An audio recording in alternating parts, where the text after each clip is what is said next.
दो दिन पहले हमने एक इंटरव्यू किया था आयुष्मान भारत प्रधानमंत्री जन आरोग्य योजना सेहत के ऊपर। जी। एक दो दिनों से हम देख रहे हैं कि अशोक कुमार परमार जो आईएएस ऑफिसर हैं, उनका एक लेटर जो है वो सोशल मीडिया पे घूम रहा है। तो क्या कहना चाहती हैं आप? देखिए, अशोक कुमार परमार जी ने एक घोटाले की बात करी है आयुष्मान भारत प्रधानमंत्री जन आरोग्य योजना पे और आयुष्मान भारत प्रधानमंत्री जन आरोग्य योजना सेहत स्कीम पे। एलजी एडमिनिस्ट्रेशन के हिसाब से तथाकथित घोटाला है और अशोक कुमार परमार जी के हिसाब से इस घोटाले में जो सूत्रधार हैं वो माननीय एलजी साहब हैं और उनकी प्रशासनिक सेवाओं के उच्च अधिकारी। देखिए, वास्तु स्थिति से मैं आपको अवगत कराऊंगी कि जो लेटर उनकी वायरल हो रही है ऑन सोशल मीडिया, मैं आपसे रिक्वेस्ट करूंगी कि आप अपना कैमरा पैन करें। वायर न्यूज़पेपर ने कुछ ही दिन पहले एक आर्टिकल निकाला। इस आर्टिकल में क्या इंपॉर्टेंट पॉइंट्स जो हैं अशोक कुमार परमार जी के हैं वो मैं आप लोगों के सामने स्पेसिफाई करूंगी। देखिए, बहुत ही जटिल जो है प्रश्न पूछे गए हैं एलजी साहब से, जिस पर वो मौन नहीं साध सकते। अपनी सत्यनिष्ठा से जिस संकल्प के बारे में एलजी साहब बात करते हैं, उन्हें सामने आके जो है ये साफ कर देना चाहिए कि परमार जी के एलिगेशंस में कितना दम है। देखिए, there are grave acquisitions, there have been allegations about dubious financial dealings. He has, as per the LG administration, if Mr. Ashok Kumar Parmar has made acrimonious statements, if he has made certain affronting statements, then the LG administration must come forward and address this issue. अगर अशोक कुमार परमार जी के contentions में कोई भी प्रूबिटी नहीं है, कोई भी honesty नहीं है, then उनके खिलाफ मानहानि का केस करना चाहिए। एलजी साहब को अपनी वाक शुद्धि करनी चाहिए और आगे आपके माध्यम से जो 6 तथ्य मैं लोगों के समक्ष रखूंगी उस पर अपना जो है निर्णय और अपना पॉइंट रखना चाहिए। सबसे पहले अशोक परमार जी कहते हैं कि writes a letter to the Central Bureau of Investigation. वो कहते हैं एक इन्वेस्टिगेशन होनी चाहिए इसके ऊपर, इस स्कैम के ऊपर जो जेएनके में हुआ है, और दूसरा एक डीप प्रोब होना चाहिए by the insurance regulatory and development authority of India. और वो चाहते हैं कि जल्द से जल्द ये दोनों बॉडीज इस मैटर पे संज्ञान लें। दूसरा पॉइंट वो जो रखते हैं अपनी लेटर के जरिए, these are all the allegations which are in public domain as per which are being made by mister Ashok Parmar.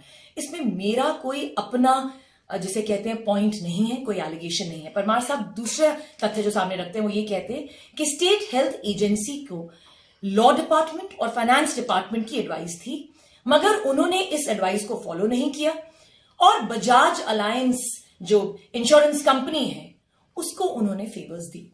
तीसरा पॉइंट वो ये रखते हैं कि 26 दिसंबर 2020 को स्टेट हेल्थ एजेंसी और बजाज अलायंस जो है कॉन्ट्रैक्ट करती है और 27 दिसंबर 2020 को हमारे माननीय चीफ सेक्रेटरी साहब डॉक्टर अरुण मेहता के बेटे लक्ष्य मेहता जो हैं वो हायर किए जाते हैं बाय द इंश्योरेंस कंपनी, जहां पे वो currently as a senior executive serve कर रहे हैं। इसी के साथ साथ वो जो दूसरा तथ्य रखते हैं वो कहते हैं 15% addendum has been kept to the existing policy without any legal backings. वो ये भी कहते हैं कि एडमिनिस्ट्रेटिव काउंसिल की जब तक एक ग्रीन सिग्नल नहीं होता तब तक कोई भी डिसीजन जो है नहीं लिया जा सकता जम्मू कश्मीर में, और इस एडमिनिस्ट्रेटिव काउंसिल को हेड करते हैं हमारे माननीय एलजी साहब। तो इसी के साथ परमार साहब एक एलिगेशन लगाते हैं that everything was done keeping into consideration what the LG और honourable LG knew and what our honourable chief secretary knew. उसी के साथ वो कहते हैं दैट ही सेज कि विसल ब्लोअर्स प्रोटेक्शन एक्ट के तहत उनको प्रोटेक्शन चाहिए। ये जो चिट्ठी है वो principal secretary the prime minister को लिखते हैं, कैबिनेट सेक्रेटरी को लिखते हैं, ministry of the home affairs को लिखते हैं, department of personal and training को लिखते हैं एंड चेयरमैन IRDA को कहते हैं।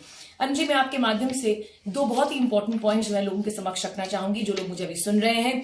2 बहुत ही इंपॉर्टेंट पॉइंट्स जो है अशोक कुमार परमार साहब लिखते हैं, वो ये अपना वेंटेज पॉइंट देते हैं कि जब एक agreement Bajaj insurance company already कर चुकी थी with the state health agency Jammu and Kashmir, तो दूसरा जो अडेंडम अग्रीमेंट था वो क्यों किया गया?